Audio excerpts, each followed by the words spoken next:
तो गाइस आज का हमारा क्वेश्चन है लीड कोड का 3856 जिसका नाम है ट्रिम ट्रेलिंग वोवल्स। क्वेश्चन हमें क्या कहता है? क्वेश्चन हमें कहता है कि you are given a string s that consist of lower case English letter. मतलब हमारे पास एक स्ट्रिंग दी है जिसका नाम है एस और उसके अंदर खाली लोअर केस इंग्लिश लेटर्स होंगे। मतलब कि ए ई एन ये सब होंगे। कोई भी हमारे पास ऐसा कैरेक्टर नहीं होगा बड़ा ए या फिर बड़ा बी बड़ा C V and so on. Okay, return the string obtain by removing all trailing vowels from the zero S sorry. तो ये कह रहा है कि हमें एस में से सारे के सारे ट्रेलिंग वोवल्स हटाने हैं। और ये बता कि वोवल्स क्या क्या होता है ए आई ओ यू। अरे वाह, हमें तो पता ही नहीं था कि वोवल्स क्या क्या होते हैं, इसने बता दिया। लीड कोड कितना अच्छा है ना, इसने हमें बता दिया वोवल्स क्या क्या होते हैं। चलिए अब इसे देखते हैं कि ट्रेलिंग वोवल्स क्या होते हैं और इसे कैसे सोल्व करना है इस क्वेश्चन को। आइए बोलते हैं।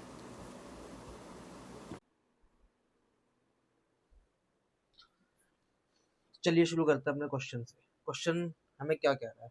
क्वेश्चन हमें कह रहा है कि हमारे पास एक स्ट्रिंग दी होगी, मान लीजिए उसका नाम है एस, और उसमें से लोअर केस इंग्लिश लेटर्स होंगे, मान लीजिए A B C D A E Z I O U and so on, कुछ भी हो सकती है स्ट्रिंग। और हमें उसमें से सारे के सारे वोवल्स हटाने हैं। और कौन से वोवल्स हटाने हैं? हमें ट्रेलिंग वोवल्स हटाने हैं। सबसे पहले तो वोवल्स होते कौन कौन से हैं? आपको पता ही होगा, हमारे पास वोवल्स होते हैं ए ई आई ओ यू।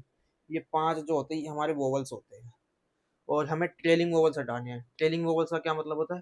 ट्रेलिंग वोवल्स का मतलब है कि हमें लास्ट में जितने भी वोवल्स हो सारे हटाने हैं। जैसे कि इस वाली स्ट्रिंग में हमारे पास ट्रेलिंग वोवल्स कौन से हैं? हमारे पास ये आई ओ यू है, ट्रेलिंग वोवल है सारे, तो हम इसे हटा देंगे। इसके लिए हमारा आंसर आना चाहिए a B C D A E z. क्योंकि हमें ये आई ओ यू हटाना, हमने ये ए क्यों नहीं हटाया? क्योंकि इसके बाद ई जेड भी आ रहा है और ये ई जेड हमारे पास वोवल्स थोड़ी हैं जो हम इसे हटाएं। अच्छा, या फिर मान लीजिए हमारे पास एक एग्जांपल है A B c E D I, तो इसको अगर हम इसमें से हम हटाए तो इसका आंसर क्या आना चाहिए? इसका आंसर आना चाहिए a B c E D, क्योंकि सिर्फ लास्ट में एक ही वोवल है जिसे हमने हटा दिया। अच्छा, अब ऐसे मान लीजिए हमारे पास एक स्ट्रिंग है A B E I O you.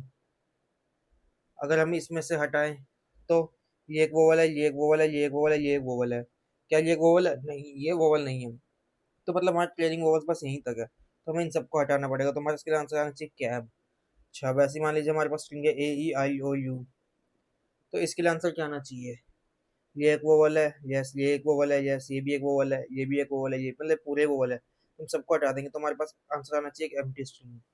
अच्छा, या फिर मान लीजिए हमारे पास है वर्ड डे, तो इसके लिए आंसर क्या आना चाहिए? हम यहाँ से, क्या ये वोवल है? नहीं है वोवल। तो मतलब इसके लिए आंसर यही आएगा, क्योंकि इसमें से हम कुछ हटा ही नहीं पाए, इसके लास्ट में कोई भी वोवल है ही नहीं। अच्छा, तो अब अगर हम ऑब्जर्वेशन लें तो आपने देखा इतने सारे एग्जाम्पल में हम क्या कर रहे हैं, हम पीछे के सारे वोवल्स हटा दे रहे हैं, लेकिन जैसे ही हमें कोई कॉन्सोनेंट मिलता है, कॉन्सोनेंट क्या होता है? जो भी हमारे पास 26 इंग्लिश कैरेक्टर्स होते हैं, इन पांचों को छोड़ के वो सारे कॉन्सोनेंट्स कहलाते हैं। जैसे ही हमें कोई भी कॉन्सोनेंट मिल रहा है तो हम रुक जा रहे हैं। मतलब जितने भी हमारे लास्ट के सारे वोवल्स हम सबको हटा दें, जैसे यू हटा दिया, ओ हटा दिया, आई हटा दिया। अब जैसे हम जेड को हटाने हैं, हमें पता चला कि जेड एक कॉन्सोनेंट है, तो उसे हम नहीं हटाएंगे, तो हम यहीं पे स्टॉप होगा और यहीं तक हमारा आंसर बन जाएगा ये। अच्छा, तो मतलब कि इसे करना कैसे, अब देखते हैं। क्वेश्चन तो समझ आ गया ना कि हम क्वेश्चन में कर क्या रहे हैं? तो अगर हम कोई एग्जांपल ले लें a B c e i d o u e, तो हम क्या कर रहे हैं? हम एक सिर्फ एक लास्ट से सबस्ट्रिंग हटा रहे हैं। जैसे इसके लिए हमें ये ओ यू ई हटाना पड़ेगा। अच्छा, या फिर हमारे पास कोई स्ट्रिंग है, मान लीजिए बी ए डी ई, तो इसके लिए हम बस ये हटा रहे हैं। या फिर डी ए वाई में हमने कुछ भी नहीं हटाया क्योंकि कुछ था ही नहीं। अच्छा, तो मतलब हमें वो सबस्ट्रिंग हटानी है, सबसे लंबी सबस्ट्रिंग हटानी है पीछे से जिसमें सिर्फ कॉन्सोनेंट्स हों। समझ रहे नहीं? पीछे से सबसे लंबी सबस्ट्रिंग हटानी है जिसमें सिर्फ वोवल्स हो, सॉरी, जिसमें सिर्फ वोवल्स हों। जैसे इसमें ओ यू ई एक सबस्ट्रिंग है सबसे बड़ी, जो पीछे से जिसमें सारे के सारे वोवल्स हैं। अच्छा, तो इसे हम कैसे अप्रोच करेंगे? तो सबसे पहले तो वही कि हम कैसे, कि ये हमारी एक स्ट्रिंग है, मान लीजिए जिसका नाम जो है ए बी सी ई आई ओ, बस यही मान लीजिए। तो अब हम क्या करेंगे, हम एक लूप लगा लेंगे। मान लीजिए एक पॉइंटर हमारे यहाँ पर हो जाएगा और हम इससे आगे की पूरी स्ट्रिंग सबस्ट्रिंग चेक कर कर लाएंगे। समझ रहे हैं? क्योंकि हमें पूरी पीछे से पूरी हटानी है, तो हम पूरी चेक करेंगे यहाँ तक की। तो हम चेक करके लाएंगे क्या क्या जो ये जो सबस्ट्रिंग बनाई है हमने यहाँ से यहाँ तक की, इसमें सिर्फ वोवल्स हैं क्या? अगर इसमें सिर्फ वोवल्स होंगे तो हम इसे हटा देंगे, इस सब स्ट्रिंग को ही। अच्छा, अगर ऐसा नहीं है, हम मान लीजिए इसे चेक करने लगते हैं, ABCIOU, सॉरी IO, क्या इसमें सिर्फ वोवल्स हैं? ये एक वोवल है, ये एक वोवल नहीं है, मतलब इसमें सिर्फ अभी वोवल्स नहीं है, तो मतलब ये हमारी एक वैलिड स्ट्रिंग नहीं है जिसे हम हटाना चाहते हैं। अच्छा, तो मान लीजिए हमारा अगर आई पॉइंटर यहाँ पर आ जाएगा, हमने एक आई पॉइंटर लगा रखा, तो अब हम इस वाली सब स्ट्रिंग को हटाने की ट्राई करेंगे हम, जो कि है BCEIO। क्या ये एक वोवल है? नहीं, ये एक वोवल नहीं है, तो मतलब ये भी हमारी एक वैलिड सब स्ट्रिंग नहीं है जिसे हम हटाना चाहेंगे पीछे से। अच्छा, तो अब मान लीजिए हम ये वाली सब स्ट्रिंग हटा के देखना चाहें, तो ये हम एक हमारी सब स्ट्रिंग हो जाएगी CEIO। तो क्या हम CEIO एक वैलिड हमारी स्ट्रिंग होगी जिसे हम हटाना चाहेंगे? क्या सी एक वोवल है? नहीं, सी एक वोवल नहीं है, तो मतलब ये भी एक हमारी वैलिड सब स्ट्रिंग नहीं है, तो मतलब हम इसे भी नहीं हटा सकते अपने आंसर से। अब हम ट्राई करेंगे इसे हटाने की, EIO को। क्या ये एक वैलिड सब स्ट्रिंग है? हम चेक कर लेते हैं। क्या ये एक वोवल है? बिल्कुल। क्या ये एक वोवल है? बिल्कुल। क्या एक वोवल है?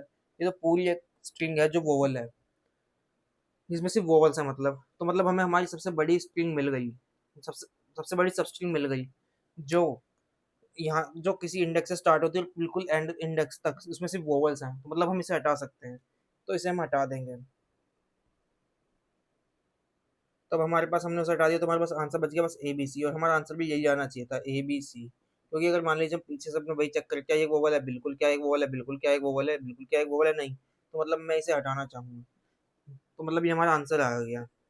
कैसे? कि हम हर एक सब स्ट्रिंग को चेक करते जाएंगे, लास्ट इंडेक्स से करंट इंडेक्स तक, और चेक करेंगे क्या उसमें सिर्फ वोवल्स है। जैसे ही हमें पहली सब स्ट्रिंग मिल जाएगी, क्योंकि हम यहाँ से जा रहे हैं ना, पहले इस इंडेक्स से, पहले से, फिर इस इंडेक्स से, फिर इंडेक्स से, मान लीजिए पूरी सब स्ट्रिंग थी, तो हमें जैसे ही पहला पॉइंट मिल जाएगा, तो मतलब वो हमेशा यहाँ से लेके पूरी तक उसमें वोवल्स ही होंगे ना, तो उससे क्या फायदा होगा कि अगर यहाँ से यहाँ तक में पूरी में वोवल्स हैं, तो मैं यहाँ से यहाँ के लिए भी चेक करूँ, यहाँ से यहाँ के लिए भी चेक करूँ, जैसे हमें मिल जाएगा तभी हटा देंगे ना, क्योंकि मैंने सबसे लंबे वाली हटा दी। अच्छा, ये ब्रूट फोर्स आपने भी सोच लिया होगा, आई होप, कि सारी सब स्ट्रिंग्स हटा के देख लेंगे, लास्ट इंडेक्स से करंट इंडेक्स तक की।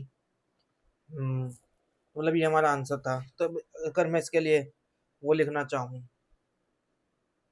एक कोड सा छोटा सा, तो कैसे लिखेंगे? मान लीजिए मेरा एक इंडेक्स होगा फॉर इंट आई, जो मेरे 0 से चलेगा, i less than string dot length तक जाएगा, आई प्लस प्लस, मतलब वही कि पहले मैं यहाँ से यहाँ तक की निकालूंगा, यहाँ से यहाँ तक की, फिर यहाँ से यहाँ तक की, एंड सो ऑन। फिर मैं, मान लीजिए कि मैंने चेक फंक्शन बना लिया होगा, बूल, मान लीजिए इसका नाम है इज वैलिड, और यहाँ से मैं कॉल कर दूंगा, जो मेरा अभी करंट इंडेक्स ले जाएगा और स्ट्रिंग ले जाएगा, तो चेक कर लेगा क्या करंट इंडेक्स से आगे के इंडेक्स तक सब में वोवल्स है, अगर है तो मैं चेक कर लूंगा इफ इज वैलिड, तो मैं यहीं से ब्रेक कर दूंगा, या फिर मैं यहीं से अपना आंसर रिटर्न कर दूंगा, कि मेरा जो आंसर होगा वो हो जाएगा एस डॉट सब str 0 से लेके i+1 तक, समझ। और अगर मेरा ये पूरा चल जाएगा और मुझे कुछ नहीं मिलेगा, तो मैं क्या करूंगा, मैं खाली रिटर्न कर दूंगा empty string, sorry empty string को रिटर्न करेंगे हम यहाँ पर। अगर मुझे पूरे में आंसर नहीं मिला, तो मतलब जो मेरे करंट स्ट्रिंग है वही आंसर हो गई ना, तो मैं यहाँ पर रिटर्न कर दूंगा डायरेक्ट रिटर्न एस, कि मैंने पूरी स्ट्रिंग चेक कर ली पर मुझे एक भी वैल्यू नहीं मिली, जहाँ पर फॉर एग्जाम्पल ये है DAY। क्या मैं यहाँ से चेक करना चालू करूंगा, मान लीजिए आई इज इक्वल टू 0, तो मैं पूरा चेक करूंगा DAY, क्या ये एक वैलिड सब स्ट्रिंग है जिसे मैं हटा सकता हूँ? क्या डी एक वोवल है? नहीं, तो मतलब ये एक वैलिड सब स्ट्रिंग नहीं है जिसे मैं हटाना चाहूंगा। फिर मैं इस वाली सब स्ट्रिंग को चेक करूंगा, क्या AY एक वैलिड सब स्ट्रिंग है जिसे मैं हटा सकता हूँ? एक वोवल है? बिल्कुल। क्या वाई एक वोवल है? नहीं, तो मतलब मैं इसे नहीं हटा सकता, तो फिर मैं आगे बढ़ जाऊंगा। फिर मैं यहाँ से यहाँ तक के लिए चेक करूंगा, क्या एक वाई सब स्ट्रिंग है जिसे मैं हटाना चाहूंगा? क्या एक वाई वोवल है? नहीं, फिर मैं आगे बढ़ जाऊंगा। और देख रहे मुझे तो आंसर मिला ही नहीं ना, मैं इसे कहीं रिटर्न ही नहीं कर पाया। क्यों नहीं कर पाया? क्योंकि जो मेरा लास्ट था वही एक वोवल था, तो मैं किसी को हटा ही नहीं पाया, तो मैं डायरेक्ट यहाँ पर रिटर्न ऐसे ही कर दूंगा कि मुझे पूरा डे, कि जो मेरा आंसर है वही, कि इसमें से कुछ नहीं हटा पाऊंगा। जो मेरी वोवल्स हटाने के बाद, मतलब जो मेरे ट्रेलिंग वोवल्स हटाने के बाद जो मेरा आंसर बनेगा वो DAY ही बनेगा, मतलब डे। अब मान लीजिए मैं is valid, sorry is valid क्या, सॉल्व एक फंक्शन कैसे लिखूंगा? सॉल्व में मान लीजिए मैं अभी करंट इंडेक्स ले रहा हूँ, और ये मैंने स्ट्रिंग ले ली थी एस। अब मैं एक लूप लगा लूंगा, मान लीजिए int i equals to index तक, इंडेक्स से चालू होगा, और वो i less than S dot length तक जाएगा, और आई प्लस प्लस, और वो चेक कर लेगा इफ इस वोवल तो आगे बढ़ जाएगा, और एल्स मैं यहीं से रिटर्न कर दूंगा कि ये एक वैलिड नहीं है, रिटर्न फॉल्स कर दूंगा। फिर अगर मेरा पूरा फॉर लूप चल जाता और मुझे कहीं पे भी मेरा फॉल्स रिटर्न नहीं होता, तो मतलब कि ये जो पूरी स्ट्रिंग जो सब स्ट्रिंग मैं देख रहा हूँ वो एक वैलिड है, इसमें सारे के सारे वोवल्स है, तो मैं यहाँ से रिटर्न ट्रू कर दूंगा। बस इतना से ही हमारी ब्रूट फोर्स अप्रोच। तो इसकी टाइम कॉम्प्लेक्सिटी कितनी होगी मान लीजिए। तो ये एक तो हमारा ये लूप चल रहा है जो हर एक इंडेक्स तक जा रहा है। तो मान लीजिए जो हमारी स्ट्रिंग की लेंथ है वो n है, तो ये एक लूप तो यहाँ पे ट्रेवर्स हो रहा है पूरा, जो आई से 0 से लेके n तक जाएगा। एक ये जो हमारा सॉल्व फंक्शन है वो हर एक के लिए कॉल हो रहा है, करंट इंडेक्स से लेके n तक, वो भी पूरी लेंथ चेक कर रहा है कि क्या ये जो हम सबस्ट्रिंग बना रहे हैं ये एक वैलिड सबस्ट्रिंग है। तो उसमें भी ऑफ n लगेगा, तो मतलब n मल्टीप्लाइड बाई n, ये हमारी n स्क्वायर अप्रोच हो जाएगी, जो एक अच्छी अप्रोच है, मतलब ब्रूट फोर्स है पर एकदम ऑप्टिमल नहीं है। तो आइए अब इसका ऑप्टिमल सोल्यूशन देखते हैं कि इसे कैसे करेंगे।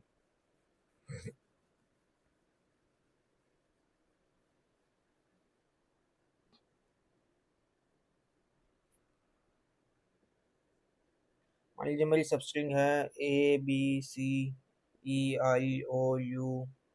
मान लीजिए यही मेरी सबस्ट्रिंग है। तो हमारी ब्रूट फोर्स अप्रोच में हम क्या कर रहे थे, हम पहले ये वाली सबस्ट्रिंग चेक कर रहे थे कि क्या मैं इसे हटा सकता हूँ, फिर मैं ये वाली सबस्ट्रिंग चेक कर रहा था क्या मैं ये हटा सकता हूँ, फिर मैं ये वाली सबस्ट्रिंग चेक कर रहा था क्या मैं ये हटा सकता हूँ, एंड सो ऑन, फिर मैं ये वाली सबस्ट्रिंग चेक करता क्या मैं इसे हटा सकता हूँ। जब मैं चेक कर रहा था तो मुझे एक बार तो ट्रैवर्स करने में मेरा फॉर लूप चल रहा था, और एक मुझे चेक करने में कि क्या मैं इसे हटा सकता हूँ, तो वहां से हमारी जो टाइम कॉम्प्लेक्सिटी हो रही थी वो n स्क्वायर हो रही थी। पर अगर हम ध्यान से देखें तो इसमें ऐसा नहीं हो रहा कि ये वाला जो पॉइंट है, मान लीजिए यहाँ से यहाँ फिर यहाँ से यहाँ, जो ये वाला पॉइंट है ये सबके लिए कॉमन है, कि सबसे पहले ये तो हटना ही चाहिए लास्ट वाला। अच्छा, फिर हम देखेंगे तो हमारा ये वाला पॉइंट कॉमन है जो है ओ वाला, फिर जो हमारा अगला पॉइंट कॉमन है वो है आई आई वाला। समझ रहे हैं ना, कि हम आगे से ना ट्रैवल कर, अगर हम पीछे से ही आंसर बनाते चले। अच्छा, वो कैसे? वो ऐसे कि पहले तो मुझे आगे से चेक करना पड़ रहा था कि क्या मैं ये वाली सबस्ट्रिंग हटा सकता हूँ, तो उसके लिए मुझे सी को चेक करना पड़ रहा था कि क्या ये वाली सबस्ट्रिंग मैं हटा सकता हूँ। पर नहीं, पर मुझे तो पीछे से हटानी है ना, तो मैं पीछे से ही हटाता चलता हूँ, कि मुझे जैसे जैसे पीछे से मिलता चलेगा तो मैं उसे भी अपने आंसर में इंक्लूड कर लूंगा। जैसे कि क्या मैं यू को हटा सकता हूँ, बिल्कुल, तो मैं यू को हटा दूंगा। अगला, क्या मैं ओ को हटा सकता हूँ, बिल्कुल, तो मैं ओ को भी हटा दूंगा। क्या मैं आई को हटा सकता हूँ, बिल्कुल, मैं आई को भी हटा दूंगा। क्या मैं ई को हटा सकता हूँ, बिल्कुल, मैं ई को भी हटा दूंगा। फिर क्या मैं सी को हटा सकता हूँ? नहीं, मैं सी को नहीं हटा सकता क्योंकि सी एक कॉन्सोनेंट है। अच्छा, तो मतलब कि मुझे यहाँ पे रुक जाना है। जैसे मुझे कोई कॉन्सोनेंट मिल जाएगा तो मैं रुक जाऊंगा, अगर मैं नहीं रुकूंगा तो क्या होगा। मान लीजिए मेरे पास एक एग्जांपल होता ACI, तो मैं इसमें आई को हटा देता, बिल्कुल, मैं सी को नहीं हटाता, पर मैं यहाँ आगे बढ़ जाता तो मुझे ए को हटाना पड़ता, पर ए को हटाने के लिए मुझे पीछे वाले पहले हटे होने चाहिए ना, सी, पर वो तो हट ही नहीं सकता, तो मतलब कि ये गलत है। तो जैसे मुझे कोई भी पहला कॉन्सोनेंट मिल जाएगा मैं वहीं तक रुक जाऊंगा और उसके पीछे के सारे हटा दूंगा। तो वही, तुमने यहाँ तक वही करा कि हम EIOU हटा सकते थे तो हमने हटा दिया जैसे, लेकिन हम यहाँ पे पहुंचे सी के पास, तो सी एक कॉन्सोनेंट है, उसे तो नहीं हटा सकता मैं, तो मतलब जितने भी मेरे सी से पीछे वाले इंडेक्स है उन सबको हटा दूंगा मैं। अच्छा, तो मतलब मुझे यहाँ से डायरेक्ट एक पास में मिल गया कि मुझे कौन कौन से हटाने हैं। तो मुझे यू हटाना है, ओ हटाना, आई हटाना और ई हटाना है। और ये हमें पता है कैसे चला कि हम पीछे से कर लें, क्योंकि जब हमारी जो ब्रूट फोर्स थी हम उसमें ऐसे चेक कर रहे थे कि क्या मैं इसे हटा सकता हूँ, इसे हटा सकता हूँ, इसे हटा सकता हूँ। तो हमने देखा कि जो ये कॉमन है, कि ये वाला सबसे पहले ये सब में कॉमन है कि ये तो हटना ही चाहिए, फिर ये कॉमन है, उसके बाद ये कॉमन है। मान लीजिए कि अगर मैं इसको हटा सकता तो मैं इसके लिए चेक करूंगा क्या मैं इसे हटा सकता हूँ, फिर मैं इसके लिए चेक कर रहा था कि मैं क्या इसे हटा सकता हूँ। समझ रहे हैं ना, कि मुझे जो सबसे पीछे वाला वो तो मुझे सबसे पहले देखना है क्या मैं उसे हटा सकता हूँ, अगर मैं उसे ही नहीं हटा सकता तो मैं उसके आगे वाले कैसे हटा पाऊंगा। वही यहाँ पे, कि अगर मैं सी को ही नहीं हटा सकता तो मैं ए को कैसे हटा दूंगा, तो इसलिए मैं सबसे पीछे से ही चेक कर रहा हूँ कि क्या मैं पीछे वाले को हटा सकता हूँ, अगर मैं हटा सकता हूँ तो मैं हटा दूंगा। अच्छा, तो इसे हम करेंगे कैसे? अगर आपको इसके लिए कोई डेटा स्ट्रक्चर याद आ रहा हो तो, कि हम पीछे से हटाना चाहे या पीछे से पॉप करते चलें, तो कौन सा होगा? अगर आपने गैस कर लिया तो बहुत अच्छी बात है, वरना मैं आपको बता देता हूँ, और वो हमारे पास डेटा स्ट्रक्चर है स्टैक। स्टैक में कैसे होता है कि उसमें हम, स्टैक क्या होता है, स्टैक होता है हमारे पास लास्ट इन फर्स्ट आउट, मतलब जो सबसे बाद में आया वो सबसे पहले निकलेगा। तो मान लीजिए मैं अपनी सब स्ट्रिंग, मतलब अपनी पूरी जो स्ट्रिंग है इसमें स्टोर कर लूँ, मान लीजिए ABCEIOU,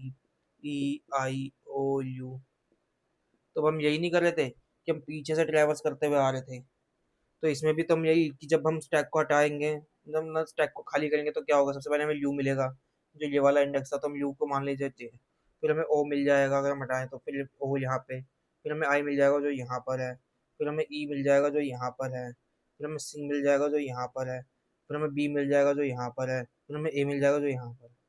देखा कैसे हमने एक स्टेप की मदद से ये पूरी सब जो पूरी स्ट्रिंग है उसे ट्रैवर्स कर लिया पीछे से, फिर हम उसे हटाते भी चलेंगे। मान लीजिए अभी मैंने इसके अंदर स्टोर करा लिया,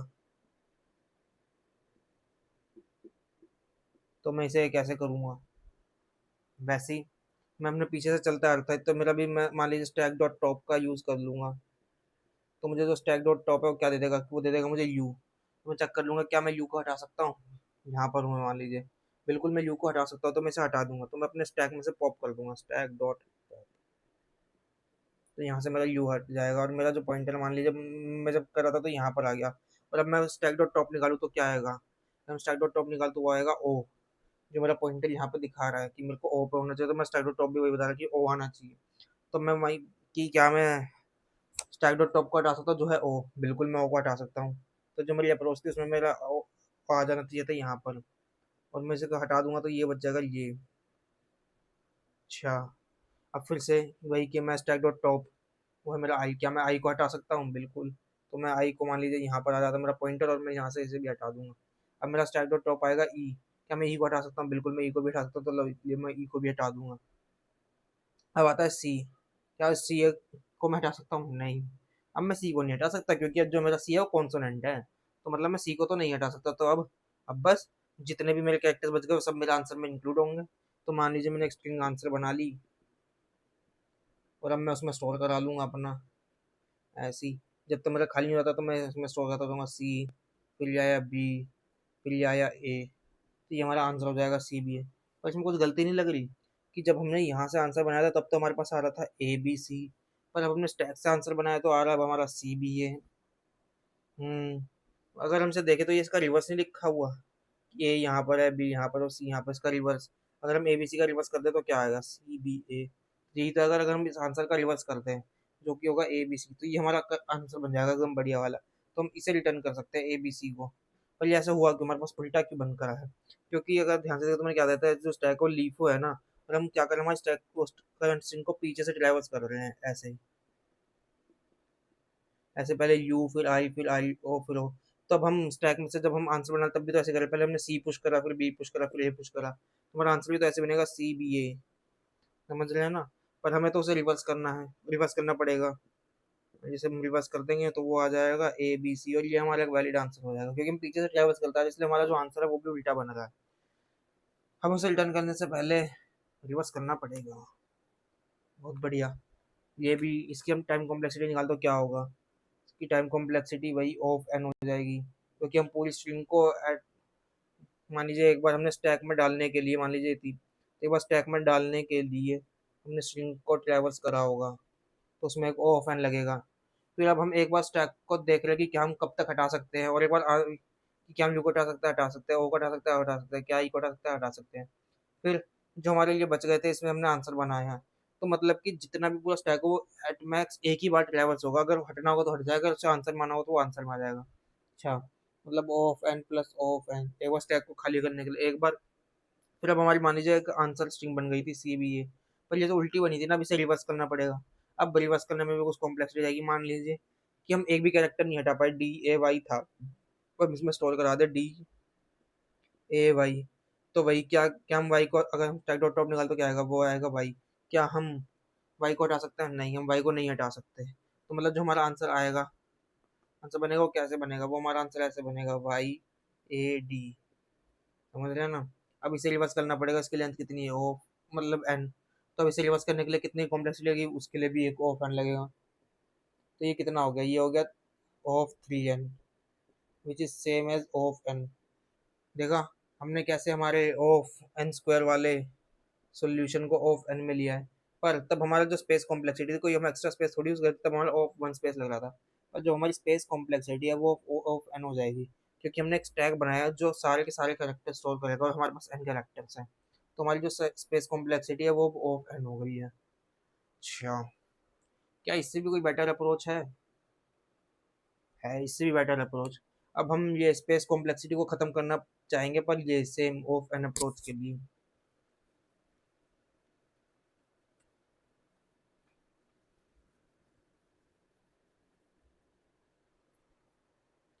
मान लीजिए हमारी स्ट्रिंग है ABCEREOU।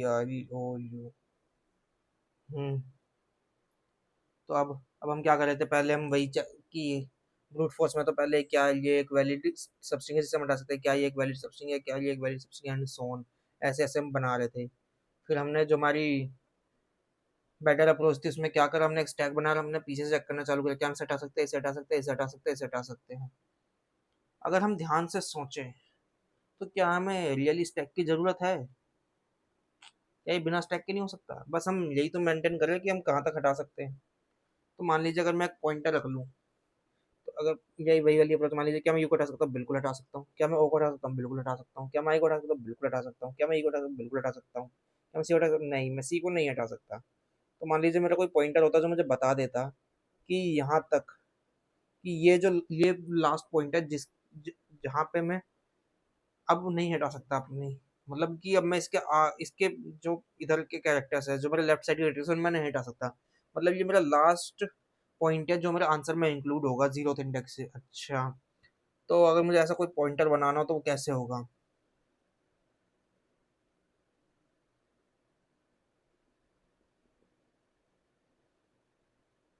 तो जैसे हमने पहले स्टैक में करके पुश करा था कि क्या ये वैलिड है, क्या इसे मैं हटा सकता हूँ? हटा सकता है तो हटा दो, नहीं हटा सकते तो आंसर में डाल दो, कोई बात नहीं।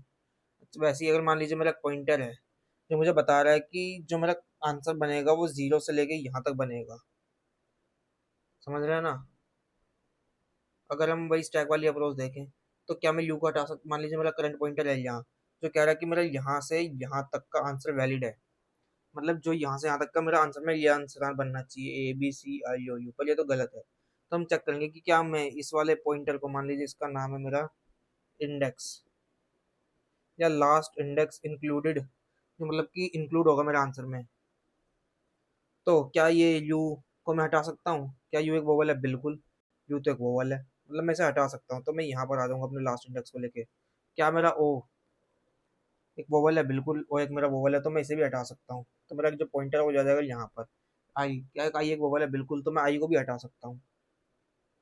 ई, क्या एक ई एक वोवल है? बिल्कुल, तो मैं ई को भी हटा सकता हूँ, तो मैं आ जाएगा यहाँ पर। सी, क्या मैं सी को हटा सकता? नहीं, मैं सी को अब नहीं हटा सकता क्योंकि सी एक कॉन्सोनेंट है। जैसे ही मुझे पहला कॉन्सोनेंट मिल जाएगा, मतलब जैसे ही मैं पीछे से ट्रेवर्स करता हुआ आ रहा हूँ और मुझे जैसे ही मुझे पहला कॉन्सोनेंट मिल जाएगा, तभी मेरा जो लास्ट इंडेक्स है वो यहाँ पर रुक जाएगा। कि ये कि मुझे पहला कॉन्सोनेंट मिल गया जो पीछे से, मतलब कि जब मैं पीछे ट्रैवल कर रहा हूँ तो मुझे पहला कॉन्सोनेंट मिल गया, तो मतलब ये मेरा आंसर में इंक्लूड होना ही चाहिए। और जो मेरा स्टार्टिंग इंडेक्स, जो स्टार्टिंग पॉइंट है वो तो जीरो से ही होगा, क्योंकि मेरी ये वाली स्ट्रिंग बनेगी ABC, समझे ना?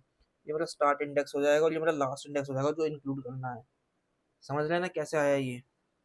पहले मैं स्टैक का यूज़ कर रहा था इन सबको हटाने के लिए, पर अब मैं बस एक पॉइंटर रख लिया है मैंने, जो कि ध्यान रखेगा कि जो मेरा लास्ट इंडेक्स है वो कौन सा इंक्लूड होना चाहिए।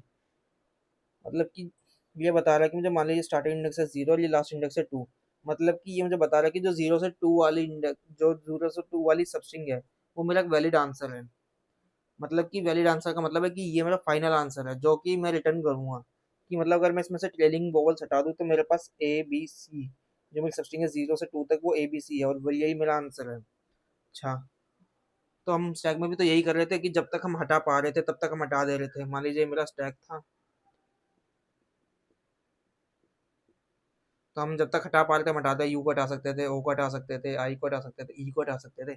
पर जैसे ही में पहला कॉन्सोनेंट मिल जाता था तो हम उसे, क्या नाम था, अपने एक आंसर स्ट्रिंग बना लेते थे और उसके अंदर पुश कराने लगते थे CBA। अभी भी तो हमने वही करा, जब तक हम अपने लास्ट इंडेक्स को अपडेट कर सकते हैं पीछे, मतलब जब तक हम अपने लास्ट इंडेक्स को लेफ्ट में ला सकते हैं तब तक हम लेकर आते रहेंगे। और जैसे ही हमें पहला कॉन्सोनेंट मिल जाएगा मैं अपने लास्ट इंडेक्स को वहीं रोक दूंगा। ये मेरा लास्ट इंडेक्स क्या दिखा रहा है? मेरा लास्ट इंडेक्स दिखा रहा है कि last index to be included in answer substring, मतलब कि ये वो इंडेक्स है जो मेरे आंसर में आएगा, मतलब इसके आगे का सब वोवल है, ये यहाँ तक मेरी जो सबस्ट्रिंग है वो आंसर बनेगी। तो इसे हम कैसे करेंगे, या इसका सूडो कोड कैसे होगा? तो मान लीजिए मैंने एक इंडेक्स वेरिएबल बना लिया होगा जो कहाँ पर होगा, जो मेरा अभी लास्ट इंडेक्स पर होगा। ये है मेरा लास्ट इंडेक्स। अब मैं क्या करूँगा, while index is greater than equals to zero, मतलब जब तक मेरा वैलिड इंडेक्स है। और मैं चेक कर लूँगा इफ़ जो मेरा करंट कैरेक्टर है इज इक्वल्स टू वोवल है, तब तक मैं क्या करूँगा, मैं अपने इंडेक्स को माइनस माइनस करता रहूँगा। मतलब पहले मुझे यू मिला तो मैं यहाँ पे आ गया अपने इंडेक्स को लेकर। अब मेरे को ओ है, ये भी एक वोवल है, तो मैं अपने लास्ट इंडेक्स को लेकर यहाँ आ गया। अब मेरे को ये भी वोवल है तो अपने लास्ट इंडेक्स को लेकर यहाँ आ गया। ये भी वोवल है तो मैं अपने लास्ट इंडेक्स को लेकर आ गया। मतलब जब तक मेरा वोवल है मैं इंडेक्स को माइनस माइनस करता रहूँगा। पर जैसे ही मुझे कॉन्सोनेंट मिला एल्स, मतलब कि अब ये कॉन्सोनेंट है, तो मैं क्या करूँगा, मैं अपने ब्रेक कर दूंगा यहीं पर कि मुझे मेरा लास्ट इंडेक्स मिल गया है। अब मेरे पास मेरा लास्ट इंडेक्स है कि जो इंक्लूड होना चाहिए।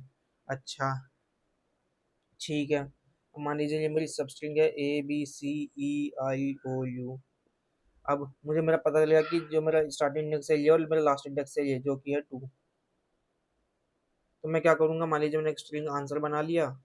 अब मैं वही for int i is equals to, start index मेरा हमेशा जीरो रहेगा, i less than equals to last index, और प्लस प्लस, और जब भी होगा मेरा आंसर में मैं पुश करा लूँगा अपने करंट कैरेक्टर को, फिर मैं यहाँ से रिटर्न आंसर कर दूँगा। पर इसके लिए मैं क्या कर सकता हूँ, मतलब मैं बस आंसर बना रहा हूँ। मुझे पता लग गया कि 0 से 2 है, तो मैं क्या करूँगा, पहले 0 पे जाऊँगा और इसको अपने आंसर पुश करा लूँगा एक कैरेक्टर को, फिर मैं बी पे जाऊँगा, फिर उसे पुश करा लूँगा अपने आंसर स्ट्रिंग में, फिर मैं सी पे जाऊँगा, फिर मैं उसे पुश करा लूँगा अपने आंसर स्ट्रिंग में। पर इसकी जगह हम इनबिल्ट फंक्शन भी यूज़ कर सकते हैं C++ का, जो होता है सब स्ट्रिंग। उसमें हमें क्या करना होता है, हमें बस स्टार्टिंग इंडेक्स देना होता है कि हमें अपनी सब स्ट्रिंग जो है कहाँ से स्टार्ट करनी है। अभी मुझे 0 से स्टार्ट करनी है। अच्छा, फिर अब मुझे लेंथ देनी होती है कि जो मेरी, कि मुझे 0th इंडेक्स से, मतलब कि जो मेरा करंट इंडेक्स है ये, जहाँ से सब स्ट्रिंग बनानी स्टार्ट करनी है, तो कितनी लेंथ की सब स्ट्रिंग बनानी है। तो अभी हम ध्यान से देखें तो मुझे 3 लेंथ की सब स्ट्रिंग बनानी है ABC। वो कैसे है, उसके लिए मेरे पे लास्ट इंडेक्स है 2। समझ लेना, अगर मेरे पे 2 इंडेक्स तक बनानी है तो उसकी लेंथ कितनी होगी, 2+1 होगी ना। क्योंकि जो हमारी इंडेक्सिंग होती है वो जीरो बेस्ड होती है, पर लेंथ तो जीरो बेस्ड थोड़ी है, तो वो 1 2 3 होती है।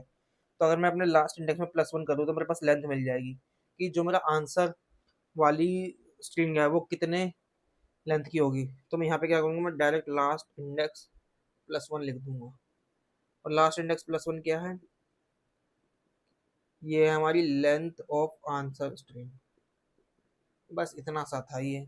आइए अब इसे कोड करके देख लेते हैं तीनों अप्रोचेस को।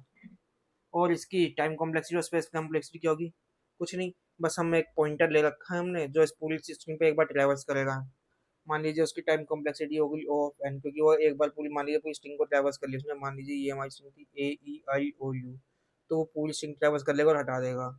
और अगला ये एक आंसर बनाने में जिसके लिए हमने सब स्ट्रिंग यूज़ करा है, ये भी बस केस में O ऑफ n तक ही चला जाएगा। मान लीजिए कि मान लीजिए DAY या कुछ भी नहीं हटा पाए हम, या लास्ट इंडेक्स हमारा यहीं खड़ा है और हमारा जो मेरा 0th इंडेक्स है वो यहीं पे, तो हमें उस पूल को ट्रैवर्स करना पड़ेगा आंसर बनाने के लिए। तो बस ऑफ एन और स्पेस कॉम्प्लेक्सिटी, बस एक हमने कुछ नहीं बनाया एक्स्ट्रा, बस एक पॉइंटर बनाया उसकी, तो ऑफ 1 है। तो ये हो जाएगी हमारी स्पेस कॉम्प्लेक्सिटी और ये हो जाएगी हमारी टाइम कॉम्प्लेक्सिटी। बस आइए अब इसे कोड करके देख लेते हैं।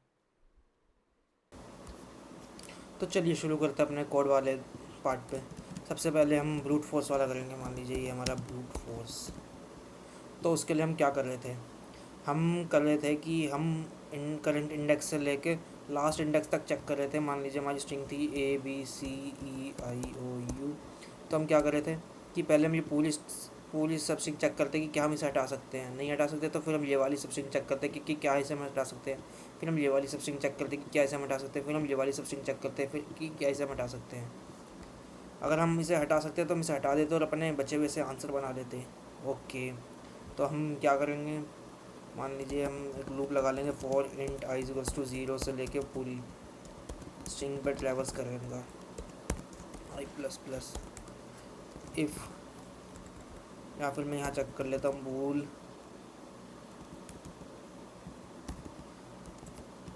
Can remove is equals to, i मैं करंट इंडेक्स भेज देता हूँ और अपनी स्ट्रिंग पास कर देता हूँ इसके अंदर। फिर मैं क्या कर रहा था, अगर इफ़ कैन रिमूव, मतलब मैं इस सब स्ट्रिंग को हटा सकता हूँ। मान लीजिए मेरी ये था एग्जांपल ABCEIOU। मान लीजिए मैंने ये वाली सब स्ट्रिंग चेक करी EIOU, क्या मैं इसे हटा सकता हूँ। अगर मैं इसे हटा सकता हूँ तो मतलब जो मेरी ये वाली स्ट्रिंग है ये ये आंसर बनेगी। तो अगर मैं इसे इंडेक्स देखूँ तो ये होगा 0 1 2 और ये 3 इंडेक्स होगा। तो उसकी लेंथ तो हमें क्या करना है, यहाँ से हम डायरेक्ट रिटर्न कर देंगे कि हम रिटर्न एस डॉट सब स्ट्रिंग 0 से लेकर मेरी जो करंट आई है वहाँ तक की सब स्ट्रिंग को मैं रिटर्न कर दूँगा। मतलब कि जो मेरी करंट इंडेक्स है वहाँ तक की, उससे पीछे तक की जो भी मेरी सब स्ट्रिंग होगी वो एक वैलिड होगी, क्योंकि इसके आगे की मैं पूरी हटा पा रहा हूँ। अच्छा, और अगर ऐसा है कि मैं कहीं पे भी इसे नहीं हटा पाया तो मैं अपनी रिटर्न स्ट्रिंग ही कर दूँगा। ओके, अब मैं इसे अपना चेक फंक्शन में लिख लेता हूँ जिसका नाम है बूल चेक। इसमें मेरे पास करंट इंडेक्स आ रहा है और मेरे पास यहाँ पे मान लीजिए सब स्ट्रिंग आ रही है मेरी। अब मैं वही अपना लूप लगा लूँगा for int i equals to 0, sorry मुझे तो करंट इंडेक्स से चेक करना है।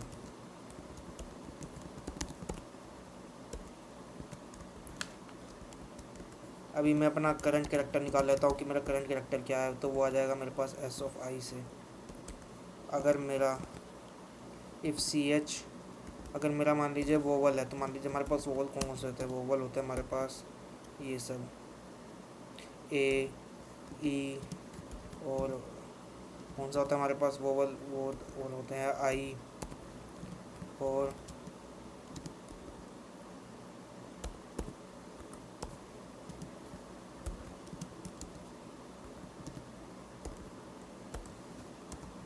और अगर ये है तो मैं कुछ नहीं करूँगा, मैं बस अपना कंटिन्यू कर दूँगा कि ठीक है।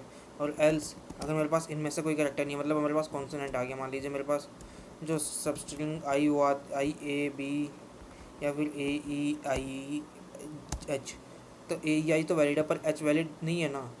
अगर ए ई आई आए तो हम आगे बढ़ जाएंगे, फिर आगे के लिए चेक करेंगे कि क्या ये एक वैलिड है क्या वैलिड है। लेकिन एच जैसे मैं, और ये वाली जिससे हम हटाना चाह रहे हैं कि हम ए ई आई एच को हटा सकते हैं, एच है तो हम नहीं हटा सकते ना इसे।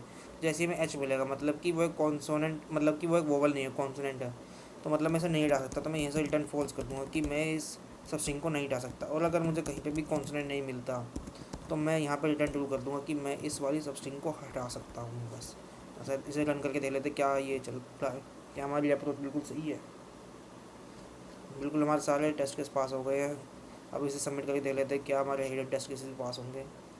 और बहुत बढ़िया, ये एक्सेप्ट हो गया 0 मिली सेकेंड, वाओ। और इसकी टाइम कॉम्प्लेक्सिटी और स्पेस कॉम्प्लेक्सिटी कितनी है, इसकी टाइम कॉम्प्लेक्सिटी है ऑफ एन स्क्वायर। मैंने आपको बोर्ड पर समझाई थी कि वो कैसे है। जो इसकी स्पेस कॉम्प्लेक्सिटी है वो है ऑफ 1। अब मान लीजिए हम अपना ये बैटर वाली अप्रोच कोड करके देख लेते हैं। इसका नाम मैंने बैटर रख दिया है और मैं ये सब कुछ हटा दूँगा। ये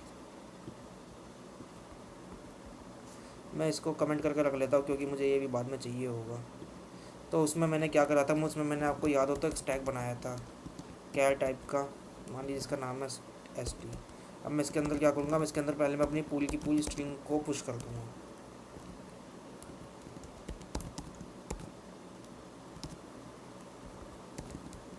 फिर इस मैंने पुश कर दिया। मैं क्या करूँगा, वाइल जब तक मेरा स्टैक खाली नहीं हो जाता तब तक मैं क्या करूँगा, तो मैं अपना करंट कैरेक्टर निकालूंगा जो मेरे टॉप पे हो। करंट कैरेक्टर निकाल लिया, मान लीजिए वो आ जाएगा स्टैक डॉट टॉप से।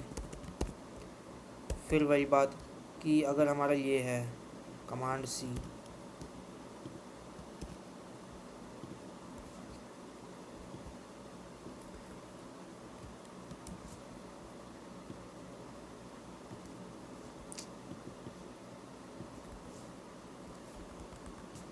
कि यही कि अगर मेरे पास जो करंट कैरेक्टर है वो वोवल है हमारा, तो मैं क्या करूँगा, तो मैं कुछ नहीं करूँगा, मैं अपने स्टैक में से उस एलिमेंट को हटा दूँगा। बहुत बढ़िया। और अगर मेरे पास वो वोवल नहीं है तो वो कॉन्सोनेंट है, तो अगर कॉन्सोनेंट है तो मुझे यहाँ से ब्रेक कर देना चाहिए ना, क्योंकि मैं अब अपने आंसर अब मैं उसको नहीं हटा सकता।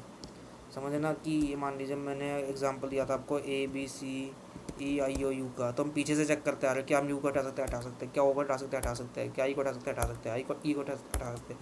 पर जैसे ही हमें सी मिला तो मैं अपने स्टैक में से नहीं हटा सकता ना, तो अब मैं यहाँ से ब्रेक कर जाऊँगा इस वाले लूप से। मैं इस वाले लूप से बाहर आ गया हूँ। अब मैं अपना एक मान लीजिए स्ट्रिंग आंसर बना लेता हूँ। अभी मैं उसको एम्प्टी रख देता हूँ। अब मैं क्या करूँगा, जब तक मेरा स्टैक खाली नहीं हो जाता, while not of S T dot empty, जब तक मेरा स्टैक खाली नहीं हो जाता तब तक मैं क्या करूँगा, मैं अपने जो आंसर है उसके अंदर पुश बैक करा लूँगा अपने करंट कैरेक्टर को, जो क्या जाएगा मेरे पास स्टैक डॉट टॉप से, और फिर मैं उसे स्टैक डॉट पॉप कर दूँगा बस। पर अगर मैं डायरेक्ट अभी रिटर्न आंसर कर दूँ तो क्या ये सही होगा? आप बताएं, मैंने आपको बताया था नहीं ये सही नहीं होगा, क्योंकि हम स्टैक का यूज़ कर रहे हैं। और अगर मैं सी बी ए मतलब ए बी सी है मेरा आंसर बनना चाहिए, पर मेरे स्टैक में तो ऐसे पड़ा होगा ना सी बी ए, तो जो मेरे आंसर वाली स्ट्रिंग है उसके अंदर भी सी भी आ जाएगा। तो मैंने क्या बताया था, मुझे इसे रिवर्स करना पड़ेगा, तो मुझे यहाँ पे एक रिवर्स भी लगाना पड़ेगा। और रिवर्स कैसे करते हैं, हम ऐसे करते हैं reverse answer dot begin answer dot and. अब ये हमारा रिवर्स हो गया है, बस अब ये चल जाना चाहिए। चला के देख लेते क्या ये हमारा पास हो रहा है। और ये हमारे गिवन टेस्ट केसेस तो पास हो गए, क्या ये हिडन टेस्ट केसेस पास कर पाएगा? एकदम बिल्कुल, ये भी हमारी एकदम सही अप्रोच है। बीट्स 30%, पर जो हमारी लेंस स्क्वायर वाली थी उसने 100% करा था। कोई बात नहीं, ये लीड कोड के ये ऐसे ही होते हैं बस, इन पे इतना ध्यान मत दिया करो, तुम अप्रोच पे ध्यान दिया करो, उसकी स्पेस कॉम्प्लेक्सिटी टाइम कॉम्प्लेक्सिटी पे, क्योंकि इंटरव्यूअर उस पर ध्यान देगा कि उसकी स्पेस कॉम्प्लेक्सिटी क्या है, टाइम कॉम्प्लेक्सिटी क्या है, इस पर नहीं कि लीड कोड कितना दिखा रहा है ये वो। अब चलिए इसकी ऑप्टिमल वाली अप्रोच भी कोड करके देख लेते हैं। तो उसमें मैंने क्या बताया था कि उसमें हमें स्टैक की ज़रूरत नहीं थी। फिर उसमें हमने कैसे करा था, उसके लिए हमने मान लीजिए एक इंडेक्स लास्ट इंडेक्स नाम का एक वेरिएबल बना लेते हैं, जो मैं अपने आंसर के अंदर इंक्लूड कर पाऊँगा, और उसको मैं भी लास्ट पे रख देता हूँ।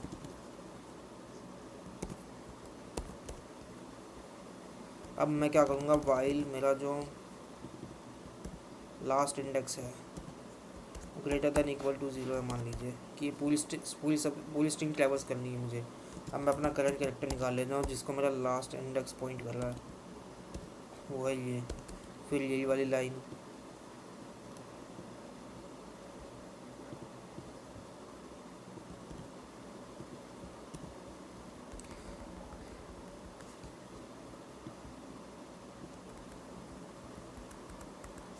कि अगर जो मेरा करंट कैरेक्टर है वो एक वोवल है, तो मैं क्या करूँगा, मैं अपने लास्ट इंडेक्स को माइनस माइनस, मतलब कि जो मेरा वोवल है, मान लीजिए ये मेरा लास्ट इंडेक्स अभी ए को रिप्रेजेंट कर रहा है, तो मैं ए को हटा सकता हूँ ना। तो मतलब मैंने लास्ट इंडेक्स माइनस माइनस कर लिया कि मतलब मैंने इसे हटा दिया। मेरा जो लास्ट इंडेक्स है वो ए इसको ए ई को पॉइंट करेगा, सॉरी। तो मैं देखूँगा क्या मैं ई को हटा सकता हूँ, बिल्कुल मैं ई को भी हटा सकता हूँ। तो मेरा जो लास्ट इंडेक्स है वो डी को पॉइंट करेगा। पर जैसे ही मुझे पता चलेगा कि डी एक कॉन्स्टेंट है, तो मैं क्या करूँगा, मतलब कि वो एक वोवल नहीं है, तो मैं यहाँ से ब्रेक कर जाऊँगा। ठीक है, तो अब मेरा जो लास्ट इंडेक्स है वो डी को पॉइंट करेगा, और जो मेरा स्टार्टिंग इंडेक्स है वो तो हमेशा 0 ही होगा। अब मुझे लेंथ निकालनी पड़ेगी। लेंथ किस चीज़ की? लेंथ ऑफ आंसर, कि मतलब मेरे पास कितने आंसर की लेंथ आई, मतलब कि आई और डी है, तो मतलब मेरे पास दो लेंथ का आंसर बनेगा ना, आई और डी। तो वो कैसे आएगा, मैंने आपको बताया था कि जो भी लास्ट इंडेक्स अगर मैं उसमें +1 कर दूँ तो मेरे पास लेंथ आ जाएगी, क्योंकि जो हमारा इंडेक्स होता है वो 0 बेस्ड होता है, पर लेंथ हमारी 1 बेस्ड होती है ना, इसलिए मैं यहाँ +1 करना पड़ा। अब मैं यहाँ क्या करूँगा, मैं यहाँ पर डायरेक्ट रिटर्न कर दूँगा, रिटर्न एस डॉट सब एस टी आर 0 से लेकर मुझे कितनी लेंथ की चाहिए वो मैंने यहाँ से निकाल लिया। लेंथ ऑफ आंसर में कंट्रोल सी। अब बस ये चला के देख लेते क्या ये चल रहा है।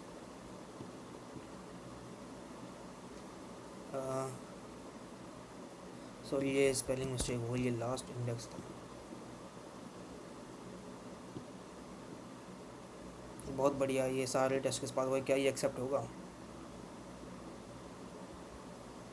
बहुत बढ़िया, ये भी हमारे टेस्ट के पास हो गया बिल्कुल। 0 मिली सेकेंड फास्टर देन 100%। वाओ, देखो हमने 3 अप्रोच करी थी, हमने तीनों को कोड करके भी देख लिया, और देखे तीनों भी एक्सेप्ट हो गई है हमारी पहली पहली बारी में ही। तो बस ये था हमारा आज का क्वेश्चन। आई होप आपको पसंद आया हो, अगर पसंद आया तो लाइक शेयर एंड सब्सक्राइब जरूर कीजिएगा, और बताइएगा कि आप सबको कौन सी अप्रोच सबसे ज़्यादा पसंद आई थी और कौन सी अप्रोच आप सोच पाए थे खुद से। धन्यवाद।